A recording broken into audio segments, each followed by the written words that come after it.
Mesdames et messieurs, bonsoir, bienvenue à ce programme hebdomadaire sur Géopolis Télévision. Vous êtes à ce programme dénommé Géopresse. C'est pour moi un grand honneur de vous savoir que vous êtes très nombreux après les passages d'Évariste Ndayishimiye ici en République démocratique du Congo, reçu par son homologue Félix Tshisekedi.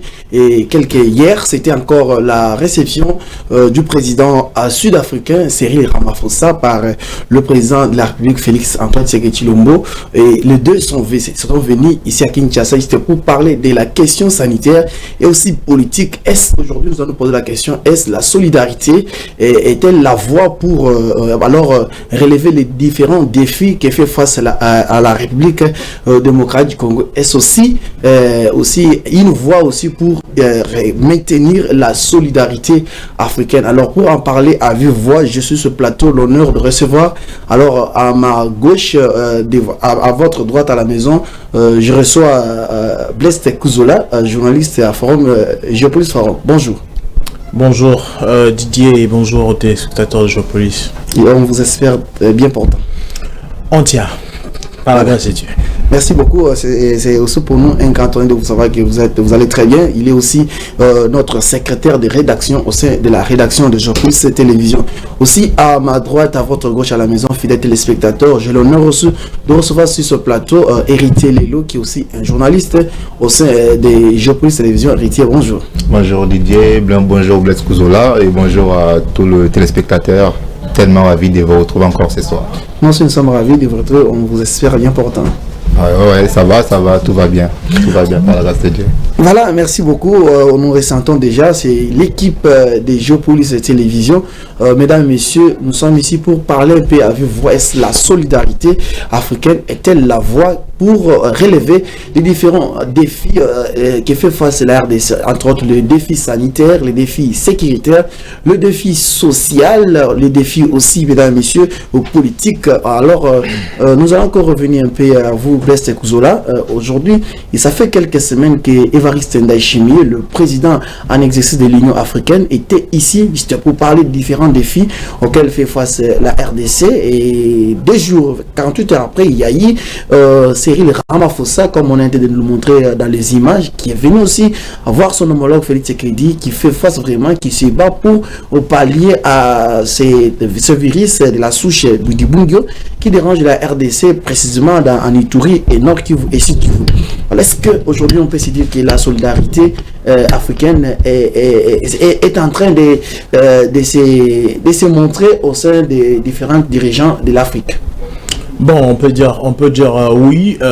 On sent que l'Union africaine et même le pays de l'Afrique qui, en tout cas, prête main forte à la République démocratique du Congo avec ces virus d'Ebola, de souche Dibongio, qui est déjà apparu depuis quelques mois déjà et qui continue encore à tuer, à perturber ou bien à préoccuper même l'État de la République démocratique du Congo.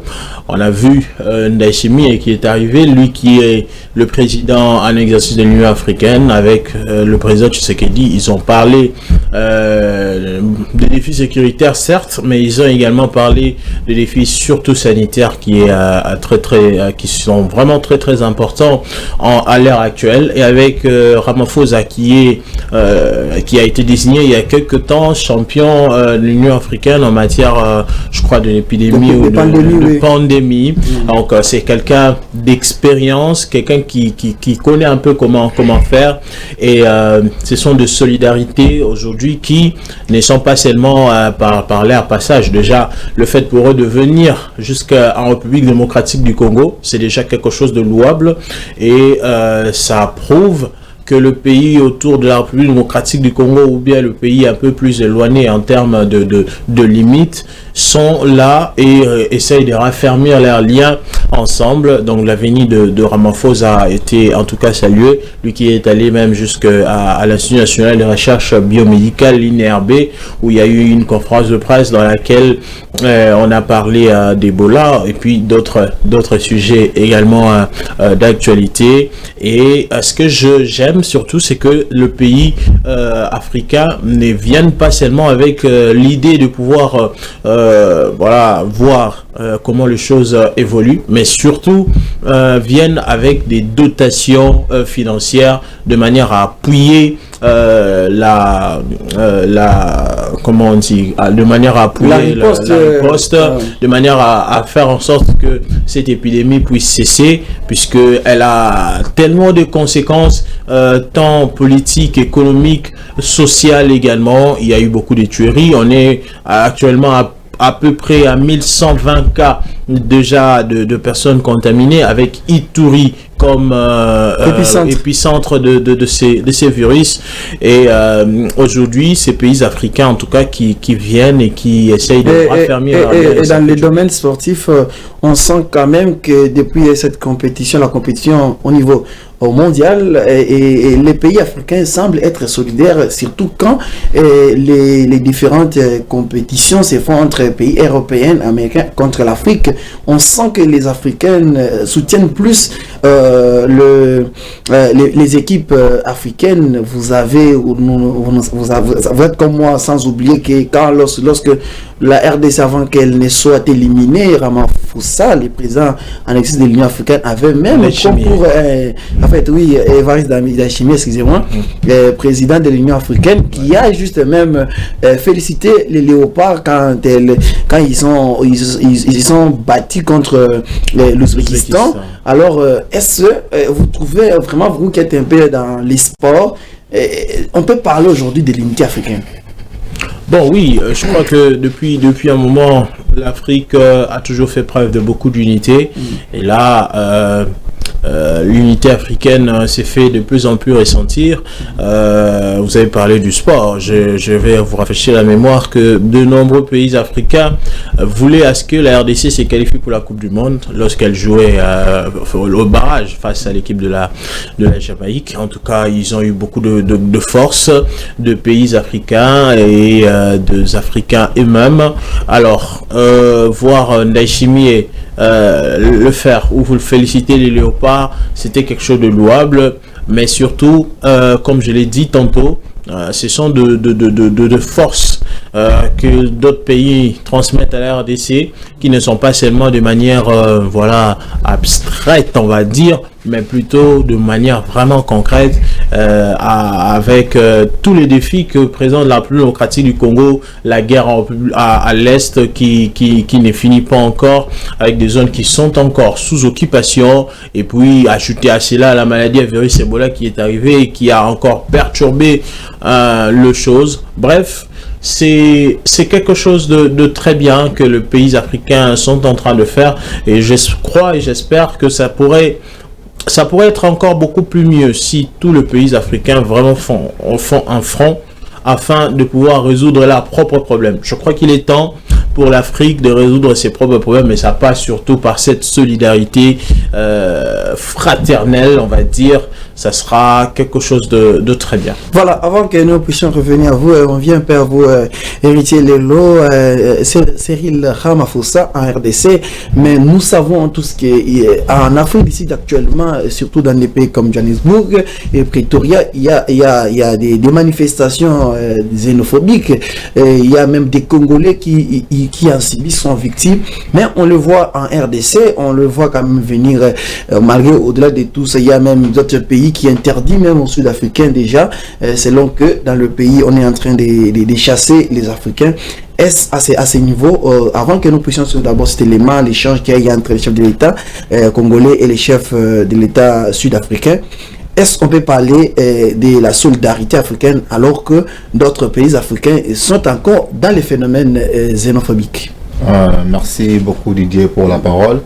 Je me souviens très bien, il y a un jour que le président Ramaphosa avait tweeté sur son compte Twitter en disant voilà, il ne veut pas de cette manifestation de xénophobie qui dérangeait vraiment beaucoup de populations, surtout des Congolais ainsi que d'autres pays africains. Il a tweeté d'où il a appelé d'arrêter même de demander les identités des gens lorsque il y a eu des telles manifestations. Le Congo, c'est un grand pays. Le Congo, c'est un pays qui reçoit presque tout le monde. Donc on doit pas être méchant vers eux. C'est notre manière de faire les choses qui vont peut-être arranger les choses. En voyant le président sud-africain ici en RDC, ça montre déjà que c'est une solidarité, ça montre déjà de l'amour. Voilà. La RDC, c'est un pays qui est en train de faire face à une virus Ebola, qui nous a un peu fait un virus, qui nous a donné un peu des embrouillements parce qu'il y a elle avait beaucoup de projets à faire. Alors il y a eu le virus Ebola et on a vu il y a beaucoup de choses qui sont arrêtées. Nous sommes tous focalisés sur cette pandémie qui dérange vraiment la population. On a vu ça même lors du début de la Coupe du Monde. Ça a compliqué même nos supporters, ça a compliqué même nos joueurs aussi qui devraient jouer en Europe, mais qui devaient jouer aux États-Unis. Ils ont joué en Belgique suite à cette pandémie.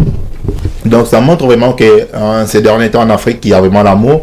D'où en parlant même de l'amour, je vis cette solidarité avec même le président burundais Evariste Ndayishimiye, dont il demandait même au peuple congolais ainsi qu'aux acteurs politiques de passer au dialogue pour trouver une solution en ce qui concerne la sécurité dans l'Est de la République démocratique du Congo. Donc c'est la même chose avec le président sud-africain Ramaphosa qui était venu pour accompagner son frère ou bien son homologue Félix Antoine Tshisekedi Tshilombo, qui est notre président de la République, en fait de trouver une solution concernant cette pandémie qui n'a pas jusque-là un traitement avec qui n'a pas jusque-là un traitement. Parce que c'est une nouvelle souche. On avait avant c'était sous Zaïre et aujourd'hui on est en train de subir avec les souches Boudi-Boudio qui n'a pas jusqu'à là les traitements. Voilà pourquoi il y a des pays africains qui sont là pour mélanger les efforts afin de trouver une solution pour ne pas isoler la République démocratique du Congo. Voilà, merci beaucoup Héritier Lelo pour d'abord cette contribution. Alors, avec votre accord, j'espère que nous allons quand même retourner à la régie pour prendre cet élément, suivre un peu comment le chef de l'État a reçu le président sud-africain dans son et de quoi ils ont parlé vraiment à fond. Et puis, on se retrouve encore sur le plateau pour un peu en parler en détail.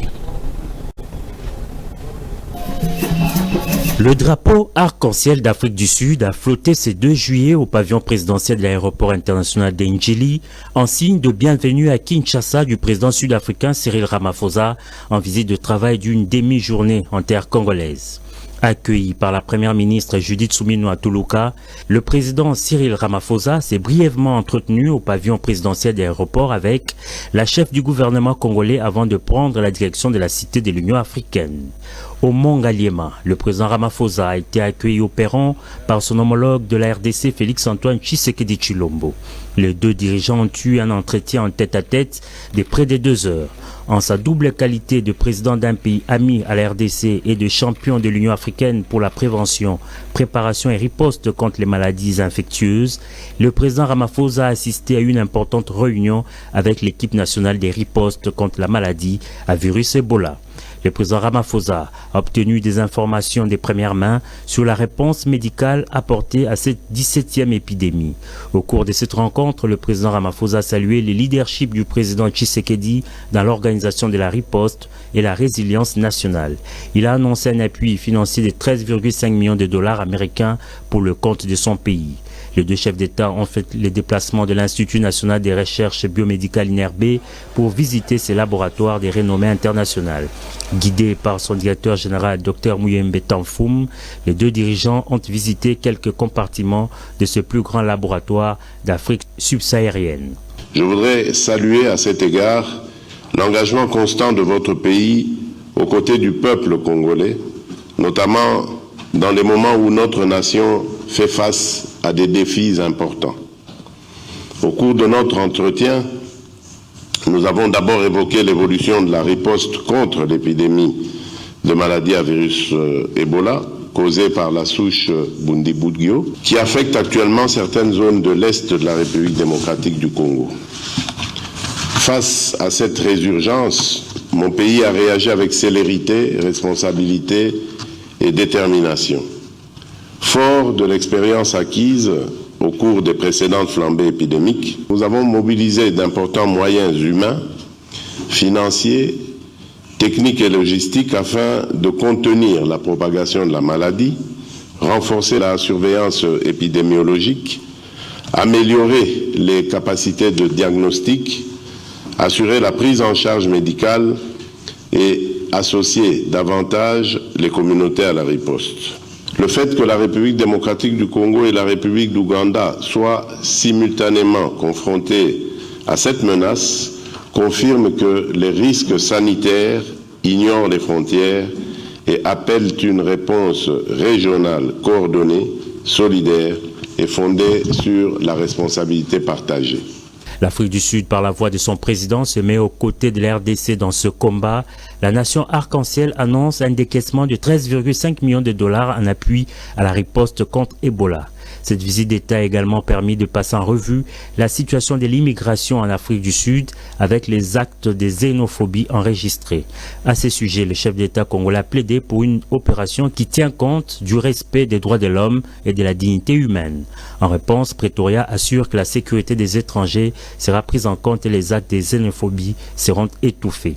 Bien avant cette restitution, les partenaires de la RDC dans la riposte contre Ebola se sont succédés pour réaffirmer leur soutien à Kinshasa dans la lutte contre cette pandémie. Ils ont chacun annoncé des décaissements de fonds en appui aux 50 millions de dollars du gouvernement congolais pour endiguer cette maladie. C'est donc par cette étape que s'est clôturée cette visite de travail de quelques heures du président Ramaphosa en RDC. Voilà, de retour sur le plateau, mesdames et messieurs, après avoir suivi cet élément, vous venez de suivre les discours, la réception même du président sud-africain ici à Kinshasa, capitale de la République démocratique du Congo. Le président Félix Tshisekedi a appelé à une approche équilibrée dans la gestion la gestion migratoire en situation irrégulière fondée sur le respect des droits fondamentaux et des valeurs de solidarité africaine. Alors le président sud-africain aussi, Cyril Ramaphosa, a promis de pouvoir pallier à ce mouvement qui est des mouvements anti vraiment le droit fondamental. Alors Blaise Kozola, nous revenons un peu chez vous. Vous avez suivi le président Ramaphosa et le président congolais Félix Tshisekedi tour à tour.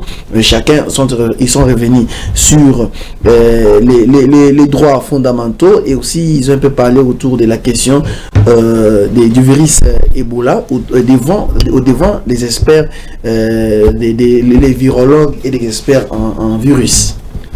Bon, je vais d'abord parler du virus Ebola et puis revenir sur les autres sujets d'actualité qui ont marqué cette visite de Ramaphosa en République démocratique du Congo.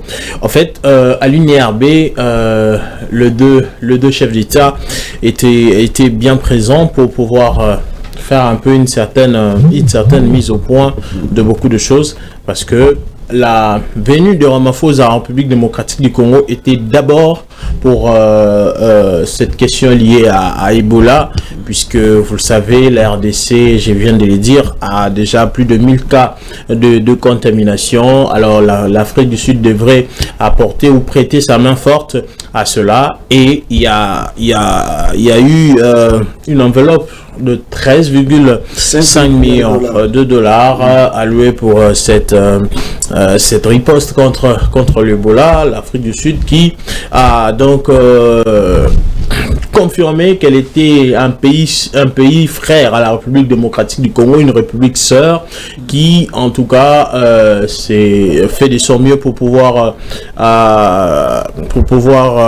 que voilà les choses marchent beaucoup bien. Et il y a aussi quelque chose qui s'est passé, parce que il fallait parler d'Ebola, et même le président de la République l'a dit que ce n'était pas un slogan, Ebola est bien réel et il faut éradiquer cela parce que, en tout cas, il est grave. Quand vous avez, selon le dernières données, 1120 cas confirmés, déjà, c'est quand même quelque chose de sérieux qu'il faut prendre avec, non pas beaucoup de légèreté, mais beaucoup de sérieux. C'est comme ça qu'il y a ces pays qui viennent, des organismes internationaux qui viennent appuyer la République démocratique du Congo. D'ailleurs, il y a même une certaine évolution dans le dossier d'Ebola, puisqu'il y a eu un essai clinique organisé par l'Organisation mondiale de la santé qui peut-être va aider Kinshasa, on va dire, à pouvoir trouver vraiment cet antivirus ou bien cet antidote ou bien ces vaccins que l'on attend depuis 2 semaines. Donc c'est à l'étude, on va voir ce que cela va donner. On va l'essayer sur un patient, puisqu'il y aura déjà un patient que l'OMS a dû engager pour cela. Donc de ce côté-là déjà, l'Afrique du Sud, on le voit qu'elle va énormément accompagner le Congo dans sa lutte contre Ebola. Alors, les gens aussi voulaient avoir l'impression peut-être du président sud-africain dans d'autres sujets d'actualité, notamment le phénomène de xénophobie. Ça, c'est quelque chose qui ne devait pas manquer. Le chef de l'État aussi l'a bien soulevé. Justement, et le chef de l'État, Félix Tshisekedi, a d'ailleurs très bien fait de le souligner. Il a dit qu'il faisait confiance à la sagesse des autorités sud-africaines afin de privilégier une approche plus équilibrée, conforme aux valeurs de solidarité africaine, afin qu'une issue heureuse, apaisée et respectueuse de droits fondamentaux puisse être trouvée. Là, je suis en train de lire un peu ce que le chef d'État avait déclaré. On parle ici de solidarité africaine et dans le phénomène de xénophobie, cela doit aussi passer par là. On a vu des images, on a vu des vidéos, on a vu beaucoup de choses et c'est un phénomène qui continue encore jusqu'à aujourd'hui. On voit comment les Africains sont vraiment très maltraités, malmenés en Afrique du Sud, dans certaines villes qui, en tout cas, pratiquent ces xénophobies-là. Est-ce que vous ne pensez pas que aujourd'hui les acteurs, les autorités, les dirigeants, je peux ici dire bien, les dirigeants sud-africains ont toujours à une certaine période à l'hypocrisie, d'autant plus que lorsque ces phénomènes ont commencé, rappelez-vous que l'ambassade congolais vivant en Afrique du Sud avait saisi les autorités pour protéger les migrants congolais vivant en Afrique du Sud, mais il n'y avait pas eu encore même un communiqué. Est-ce qu'il fallait attendre qu'il y ait des morts, qu'il y ait des blessures, de la xénophobie, bien sûr, pour que les autorités, ils ont en quelque sorte joué à l'hypocrisie? Bon, ça c'est sans... il y a certains médias en tout cas qui en parlent. Je crois j'ai lu ce matin Africa News qui disait que le président Ramaphosa a fouillé en fait un peu cette question là liée à la xénophobie, puisque c'est quand même quelque chose de fort, et partout où Ramaphosa passera en Afrique ou même dans le monde, on lui posera toujours cette question là relative à la xénophobie. Vous dites que nous sommes solidaires, vous dites que nous devons être soudés entre nous les Africains, mais les mêmes Africains sont entre guillemets malmenés dans votre pays. Même si ces Africains-là, entre guillemets, ne disposent pas des papiers qui leur permettent de pouvoir rester dans votre pays, il y a une manière de faire. Ce n'est pas par le fouet, ce n'est pas par beaucoup de maltraitance. J'ai même vu une vidéo, je ne sais pas si elle est vraie, qu'on aurait tiré sur un Congolais dans une ville en Afrique du Sud. Il est même dans le coma. Le message au fait qu'on lui faisait passer, c'était de pouvoir quitter le territoire sud-africain.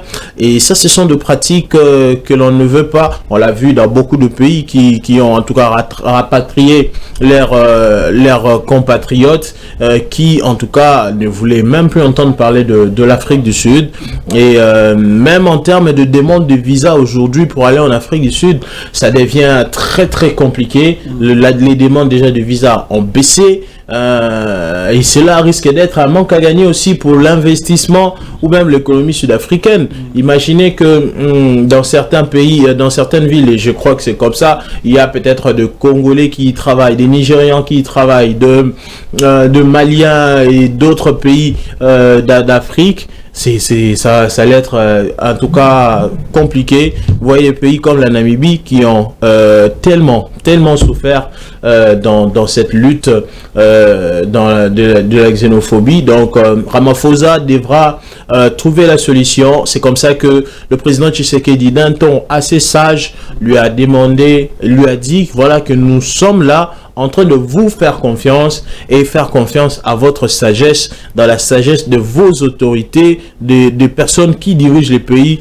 à pouvoir respecter un peu l'homme, à pouvoir respecter les fondamentaux d'une personne. Et ça, c'est hyper important de le signaler. Donc, je trouve que cette question-là, on doit encore entrer vraiment en profondeur. Je crois que peut-être en coulisses, dans le huis clos, ils en ont discuté et il doit y avoir deux changements. Vous voyez, même la conséquence est allée jusqu'à la Coupe du Monde. Beaucoup de pays africains ne voulaient même pas supporter l'Afrique du Sud lors de la Coupe du Monde. Pourquoi? Parce que ils ont un peu dans leur tête ces phénomènes de xénophobie qui le hantent. Et cela n'est pas bien. Ce sont des choses qui risquent à la longue de s'aimer la division entre Africains. Voilà. Et je crois qu'une solution doit être trouvée au plus vite pour pouvoir pallier à ces problèmes. Voilà, on reviendra à vous, Blaise Kouzola. Merci. Héritier Lelo, nous avons suivi minutieusement ici les chefs de l'État appelant au respect, en fait, appelant à la sagesse des autorités sud-africaines. Et avant que nous revenions un peu à l'interne, donc ici, on s'est dit, est-ce que la solidarité pourrait être un levier pour relever certains défis, les défis sanitaires, politiques même, voire même sportifs, comme Blaise Labilassi soulevé ici. Alors, vous avez suivi les chefs de l'État appelant à la sagesse des autorités sud-africaines. Et aussi les chefs de l'État sud-africain aussi promettant qu'il va veiller à ça, mais au-delà du fait qu'il a donné une certaine somme pour pallier, pour venir en aide à la riposte des virus Ebola. Bon, d'après moi je pense que c'est une bonne chose déjà de soutenir la RDC en ce qui concerne les pandémies ou les virus Ebola. C'est déjà une bonne chose, mais en suivant le chef de l'État congolais, Félix Antoine Tshisekedi Tshilombo, en appelant les autorités de Pretoria de mettre fin à ces manifestations, bien à ces phénomènes qui règnent en Afrique du Sud, c'est déjà une bonne chose. C'est pour protéger aussi nos frères qui sont là, parce que parce qu'ici aussi en RDC, il y a des Sud-Africains, mais ils ne sont pas maltraités, ils ne sont pas déconsidérés. On considère tout le monde, parce que ce genre de phénomène, ça peut créer des ennemis, ça peut bouleverser même l'économie, parce que personne n'est complet, aucun pays est complet. Aucun pays est complet. Nous tous là, on est en train de chercher. Est-ce que vous pensez que Félix Tshisekedi aussi, le chef de l'État congolais, l'a fait en retard? Est-ce que en préalable, il ne pouvait pas s'appeler en tant que chef d'État comme les autres États l'ont pu bien faire? Est-ce que le chef de l'État congolais l'a fait en retard parce qu'il y a ces Congolais, migrants congolais qui vivent en Afrique du Sud, qui sont sortis victimes? Vous pensez que Félix Tshisekedi l'a fait en retard? Bon, moi je ne dirais pas que non, le président de la République l'a fait en retard, parce que chaque personne a sa manière de faire les choses. Chaque personne voit les choses autrement aussi. Bon, ce qui est important, c'était hier lors de cette conférence de presse, en face même du président de la République. D'autres présidents l'ont fait en distance, en écrivant sur leur compte Twitter. Mais le président de la République l'a fait devant les présidents devant les présidents sud-africains, d'où il a appelé même, il a demandé à son homologue de mettre un peu la paix en ce qui concerne ce phénomène de xénophobie. Parce que nous parlons de la solidarité étant donné comme un levier ou soit encore une solution pour relever aux différents défis qui fait face la République démocratique du Congo, les défis sanitaires, les défis sportifs et voire même les défis sociaux. Dans le défi social, on peut prendre encore l'aspect politique. Aujourd'hui, on s'est dit il y a des marches en coulisses qui sont organisées par on semble qu'il y a une certaine crise à l'interne où il y a maintenant une certaine bipolarité entre il y a le pouvoir de l'autre côté qui demanderait le changement de la constitution, il y a de l'autre côté des manifestations anti au changement de la constitution. Est-ce aujourd'hui on peut se dire que la solidarité ou soit encore l'unité serait un levier de Blaise Kozola? On revient encore un peu avant encore, parce que ici on revient un peu à l'interne en RDC entre les différents protagonistes et dirigeants de la RDC. Est-ce qu'on peut se dire aujourd'hui que au-delà de nos divergences politiques, nos divergences socio-culturelles même, est-ce l'unité, la solidarité serait une voie pour la sortie des différentes crises qui se montrent même, parce que d'ici la RDC, il y a les anti-changements de la constitution qui seront encore dans la rue. Vous savez ce qui s'est fait avec les sittings devant le palais du peuple, c'est que ça a dû coûter à la population. Est-ce que le leader politique doivent converger pour parler aujourd'hui le même langage? Il y a aussi, est-ce que c'est possible? Bon, je crois que c'est possible parce que vous savez, nous sommes dans un pays où aujourd'hui cette question de réforme constitutionnelle est vraiment devenue l'actualité la plus forte et la plus haute. Il y a de ceux qui le veulent, il y a de ceux qui ne le veulent pas, mais je crois, moi en tout cas pour ma part, je crois que nous sommes dans un moment où tout le monde, où toutes les personnes doivent converger vers un seul but, c'est celui de restaurer la paix et l'intégrité en République démocratique du Congo, l'intégrité territoriale. Le Congo est buté à beaucoup de problèmes. Il y a la guerre en République démocratique du Congo, il y a le virus, la guerre à l'Est, il y a le virus Ebola qui est arrivé, il y a beaucoup d'autres problèmes qui doivent d'abord trouver des solutions au lieu d'aller dans des débats réforme ou non de la Constitution. Pour ma part, je me dis que c'est quelque chose qui doit arriver en secondaire. Cette fois-ci, en ces moments, en tout cas, la priorité doit être le bien de Congolais. La priorité doit être la paix d'abord, que les zones occupées soient récupérées. Ça, ce sont des choses les plus importantes à faire maintenant là. Les zones occupées doivent être récupérées. La maladie à virus Ebola doivent stopper son expansion. Et ainsi de suite. On n'est pas là pour pouvoir aller des sit-in à sit-in ou bien de dire voilà, nous allons changer la constitution. Mais est-ce que c'est la priorité actuellement? C'est la question qu'on doit se poser. Nous devons, je crois, demeurer unis. Et quand on dit unis, c'est-à-dire on ne tient pas compte des divergences politiques. Ce qui tue en fait le Congo aujourd'hui, c'est ce que l'on voit. On s'est dit, si on se met ensemble avec X personnes, lui briguera peut-être X mandats, nous allons perdre entre guillemets. Et ça, ce sont des choses qui freineraient les pays. Donc, aujourd'hui, moi pour ma part, je crois que les Congolais n'ont pas besoin d'aller encore dans des rues pour pouvoir mourir et être tués de manière avec des affrontements. Le Congolais a besoin d'être en paix, d'avoir son intégrité, d'être calme et de penser comment développer les pays. Aujourd'hui, nous avons appris que la coalition C64, la coalition de l'opposition, serait dans une réunion pour peut-être lever la question, on revient à vous, Blaise Kozola, pour lever la question de la manifestation qui serait en préparation pour le 8 juillet ici. Est-ce aujourd'hui les manifestations, le mouvement des réformes constitutionnelles, changement ou pas changement, est-ce opportun aujourd'hui, ou soit encore le leader politique devrait converger sur un point, d'autant plus que le Congo fait face à des défis sociaux, politiques, des défis sportifs même, des défis sanitaires. Est-ce que c'est possible aussi qu'ils convergent vers un même objectif, Héritier Lelo? Bon, moi j'ai bien suivi mon confrère Blaise Kozola, il a été très clair avec ses propos. En parlant même de changement ou révision de la Constitution, c'est un sujet qui ne peut pas même faire un débat.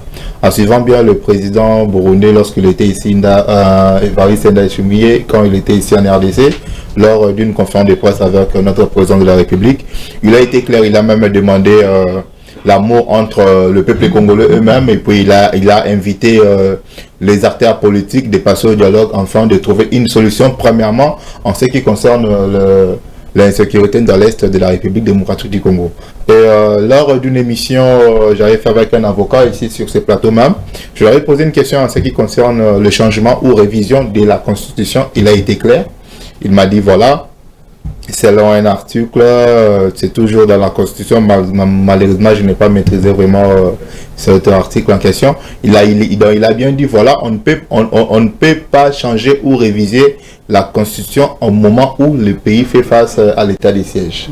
C'est quand on parle déjà qu'au moment où le pays fait face à l'état de siège, donc entre guillemets, on peut ou ne pas changer la Constitution. On doit premièrement respecter la Constitution qui est en place. Donc est-ce que vous voulez dire que parce que nous faisons face, parce que déjà la question de l'insécurité à l'Est, ce n'est pas aujourd'hui que la RDC fait face à cette insécurité de l'Est, et c'est parce que la RDC fait face à l'insécurité sanitaire, c'est pour autant aussi dire que les dirigeants sont limités dans les réflexions, soit la République ne saura pas avancer par rapport à ces défis-là. Moi j'invite premièrement les autorités congolaises d'avoir d'abord l'amour de ces pays. C'est premièrement ce dont j'invite d'abord les autorités d'avoir cet amour, parce que il y a certaines autorités qui pensent seulement eux-mêmes.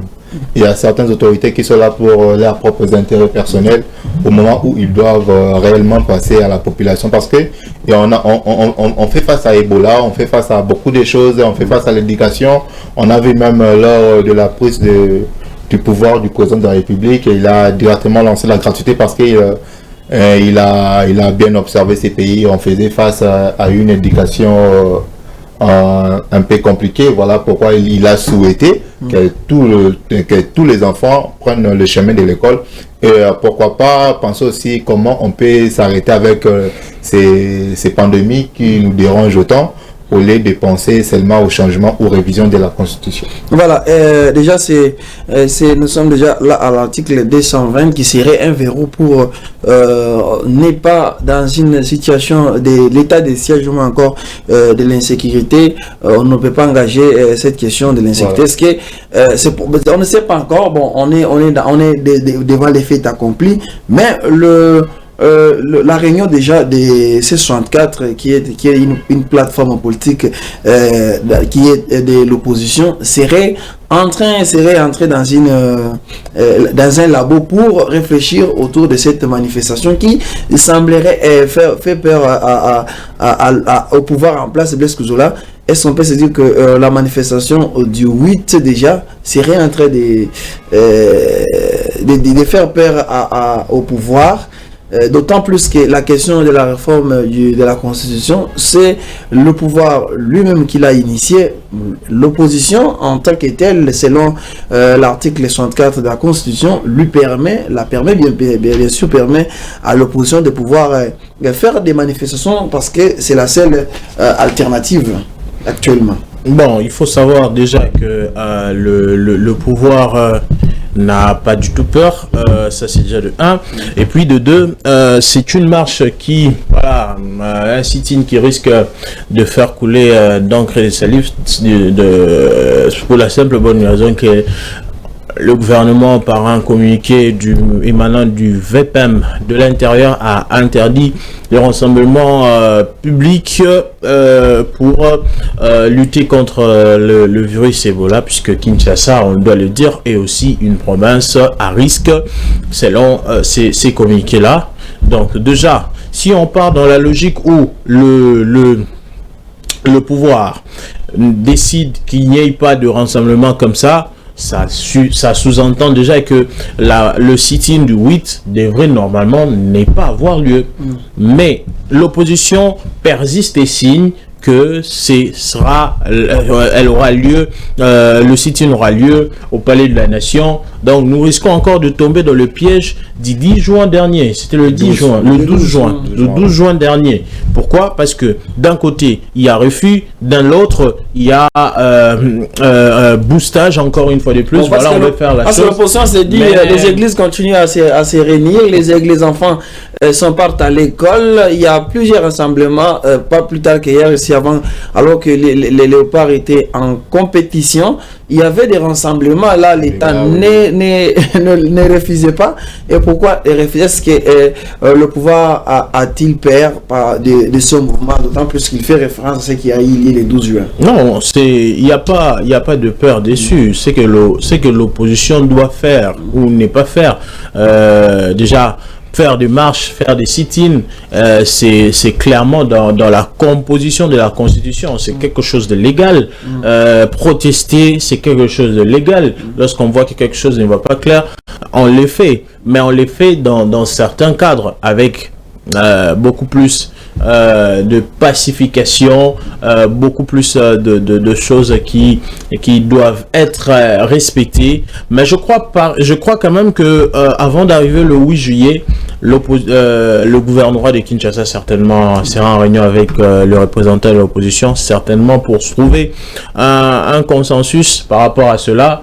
Il faudra savoir que la priorité aujourd'hui pour le gouvernement, ce n'est pas d'avoir des casses, de voir des casses par-ci, par-là, puisque malheureusement le manifestation de l'opposition finissent généralement comme ça. Il y a des accrochages avec la police, puisque la police refuse que vous puissiez faire sauter le verrou, et de l'autre côté il y a la pression du public, la pression de la population, la pression des autorités de membres de l'opposition, et un ordre peut sortir pour leur dire voilà, il faut les évacuer de là puisqu'ils freinent la circulation, et puis boum, ça va nous amener à des émeutes, à des échauffourées, et ça, c'est pas bien. Je crois qu'il faut penser à la voie de respecter la paix. Je l'ai dit ici, que ici, le bain de sang n'ont pas lieu d'être. Il faut continuer à consolider la paix, la sécurité, et cela sera quelque chose de bien. Et voilà, ce qu'on veut conclure, qu'on veut savoir, à conclure que la solidarité, soit l'unité, et elle est très importante à ce stade. Oui, elle est du côté de l'opposition, tout comme du côté de la majorité. Mais héritier-le, cette problématique des non-rassemblements, seulement au moment où l'opposition veut faire une manifestation qui est purement légale et constitutionnelle, et pourquoi les lui refuser? Parce que est-ce que le pouvoir, je reviens encore toujours à la même question que j'ai posée ici à Blaise Kouzoula, est-ce le pouvoir a-t-il peur de la manifestation de l'opposition, d'autant plus que c'est le même pouvoir qui a traité cette opposition d'un pouvoir, d'une opposition qui n'est pas fort, oui, qui est une opposition faible? Moi je dirais voilà, ce n'est pas la peur comme Blaise Kouzoula l'a dit, c'est juste c'est pour éviter la propagation d'Ebola. C'est que moi je peux dire voilà pourquoi le gouverneur de la ville de Kinshasa a interdit de différents rassemblements. Mais déjà il n'y a même pas un cas signalé ici à Kinshasa. Ouais, comment il n'y a pas un cas. On parle d'une province à risque, c'est-à-dire que Kinshasa, toutes les personnes qui doivent provenir de Bunia ou de autres provinces, généralement ils doivent transiter par Kinshasa avant d'aller dans d'autres pays. Et ça, c'est quelque chose qu'il faut relever. C'est clair. C'est pas parce qu'il n'y a pas encore quelque chose ici qu'il ne faut pas prendre de précautions. Voilà. Il faut être le plus clair que possible.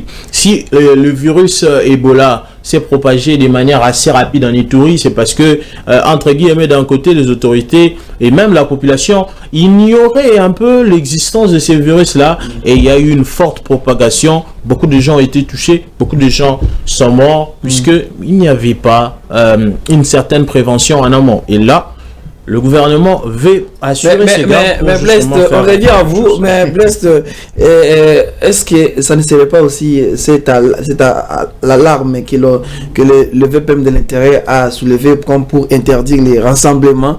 Ça ne serait pas aussi cela ne pourrait pas s'aimer de la panique au sein de la population que déjà nous sommes guettés par Ebola, parce que les aéroports sont fermés. Même la santé, même dit vaut mieux prévenir que guérir. Donc il faut toujours être prudent avant que la virus peut.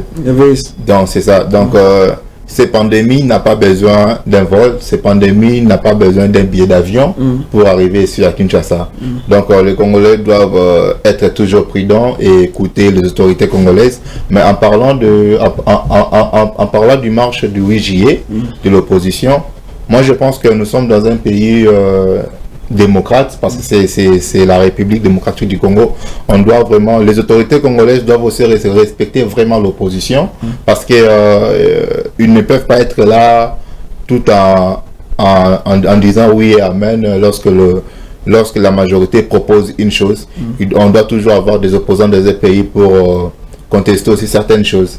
Donc pour moi, si vraiment c'est pour interdire ou bien pour faire face à cette marche de l'opposition, moi je ne souhaiterais pas que quand les communiqués de gouverneurs, bien de gouvernorat puissent être considérés. Mais si c'est pour éviter la propagation, là je serais pour ces communiqués. Mais en parlant aussi de ces marches du 8 juillet, moi j'aurais proposé aussi aux autorités, soit aux opposants, de respecter aussi le pouvoir en place, parce que c'est important, c'est eux qui dirigent le pays. On peut être opposant, mais on ne peut pas être au-dessus, on peut pas être au-dessus de la loi. Donc c'est un peu ça ce que je peux dire. Alors voilà, je crois que nous allons maintenant pour citer, peut-être nous jetons à ces numéros hebdomadaires, mesdames, messieurs. Blaise Ozola, on revient pour chez vous pour la dernière petite question pour citer. Vous savez qu'aujourd'hui, avec la capitale congolaise fait face aujourd'hui à une task force. Est-ce parce que nous disons que la solidarité peut-elle être la clé pour relever alors ce défi? Parce que nous sommes dans une question sociale là-bas. Et aujourd'hui, on peut finir avec l'insalubrité à Kinshasa. Est-ce la population peut adhérer aujourd'hui à cette vision du chef de l'État et qui appelle à une task force dirigée par le lieutenant général Luboya Kachama? En fait, le lieutenant général Jean-Pierre Kabouy, excusez-moi, Jean-Pierre Kabouy Kasson, qui est là pour diriger cette task force pour assainir la capitale. Est-ce que vous pensez qu'aujourd'hui, les Kinois peuvent converger à un point pour aussi aujourd'hui assainir la capitale? Assainir Kinshasa n'est pas quelque chose de difficile, mais il exige pas mal de choses à faire. Le premier ou la première de choses, c'est d'abord une très très forte sensibilisation de la population. Les Congolais aujourd'hui est très mal habitués à jeter des immondices un peu partout. Le Congolais peut voir une poubelle, mais il jette des immondices. Les Congolais, lorsqu'il pleut, il prend les immondices, il les jette dans le eau de pluie. Et ça, c'est une mauvaise pratique. C'est une mauvaise manière. Je crois que pour être solidaire avec le pays, passer par le fait de pouvoir aider ces pays-là à se développer. Lorsque toi-même, population, tu jettes des immondices, de sacs plastiques, c'est vendredi, on célèbre d'ailleurs la journée mondiale sans sacs plastiques, vous ne facilitez pas en fait la tâche au gouvernement.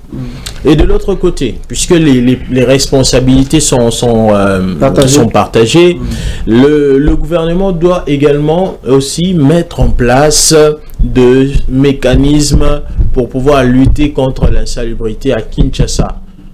Aujourd'hui, on n'a presque plus de poubelles publiques dans la capitale Kinshasa. Et ça, c'est quelque chose qui doit revenir. Non seulement revenir, mais il doit y avoir de mesures drastiques, à mon avis, pour pouvoir lutter contre cela. C'est-à-dire que il y a des services qui surveillent le point chaud de Kinshasa et vous jetez une poubelle, voilà, vous payez une amende. Ce sont des réformes qui doivent revenir ou bien qui doivent se passer pour pouvoir en tout cas se battre à ces niveaux-là pour assainir Kinshasa, puisque si aujourd'hui il y a beaucoup de maladies aussi, c'est parce que Kinshasa malheureusement est devenu une sorte de poubelle en progression. Et est-ce que maintenant la question qui était posée de savoir, est-ce qu'aujourd'hui vous pensez que les Kinois peuvent converger à un point pour alors finir avec cette question d'insalubrité de la capitale? C'est une possibilité, puisque d'abord le peuple congolais, s'il se décide de s'y converger, on l'a toujours vu, et il y a quelque chose qui les met généralement ensemble, c'est le football. Vous avez vu au mondial, même dans les zones occupées, il y avait cette hégémonie-là, cette symbiose de personnes. Et je crois que avec le général Jean-Pierre Kasson-Kabouik, qui a fait un très bon travail avec le service national, avec ses anciens Koulouna, qui sont aujourd'hui devenus des hommes qui peuvent faire le travail. Je crois que cette même rigueur, cette même politique qu'il a amenée là-bas peut apporter des fruits encore ici. Et on peut dire que le Congo ou les Quinois vont se converger ensemble afin de lutter contre cela. Merci beaucoup, Blaise Kouzola. Merci à vous aussi, Héritier Lelo. Nous avons à ce numéro hebdomadaire, mesdames et messieurs, Géopresse, nous avions parlé aujourd'hui de la solidarité comme réponse, ou soit levier, pour relever un peu certains défis qui fait face à la République démocratique du Congo, les défis sanitaires, les défis sportifs, les défis socio-politiques. Nous l'avons vu ici, mesdames et messieurs. Nous avons discuté avec ces deux éminents journalistes. À ma droite, à votre gauche, à la maison, nous avons Héritier Lelo, et à ma gauche, à votre droite à la maison, nous avions Blaise Kouzola. Merci à vous. Si on n'a pas un dernier mot, je crois que Héritier Lelo, un dernier mot, et puis on clôture notre numéro d'aujourd'hui. Bon, je suis tellement ravi de partager ces plateaux avec Didier Lunga ainsi que Blaise Kouzola. Je vous dis vraiment merci, mais j'inviterai toujours la population à rester vraiment à l'écoute des autorités pour éviter la propagation de ces pandémies. Avant, on disait, voilà, c'était c'est encore une épidémie, Héritier. C'était comme de la blague quand ça concerne cette épidémie. Donc, on doit maintenant mettre ça vraiment en notre conscience en disant, voilà, l'Ebola est réellement bel et bien là. On doit se protéger, même si à Kinshasa, nous ne sommes pas encore touchés par ça. Je disais ça sur ce plateau, l'épidémie n'a pas besoin de billets d'avion ni de vol pour arriver à Kinshasa. Donc j'invite vraiment la population quinoise de rester vraiment à l'écoute des autorités congolaises en ce qui concerne cette épidémie d'Ebola. Merci beaucoup. Blaise Kouzola, un dernier mot. Bon, rien à dire, hein, mais juste merci. Et voilà, donc on se retrouve prochainement. Merci beaucoup à vous, fidèles téléspectateurs de Géopresse Télévision, et surtout vous, les amoureux de ce programme Géopresse. Pour moi aussi un grand honneur de vous savoir que vous étiez nombreux. Restez toujours branchés au programme de Géopresse Télévision. On se retrouve prochainement avec le même plaisir.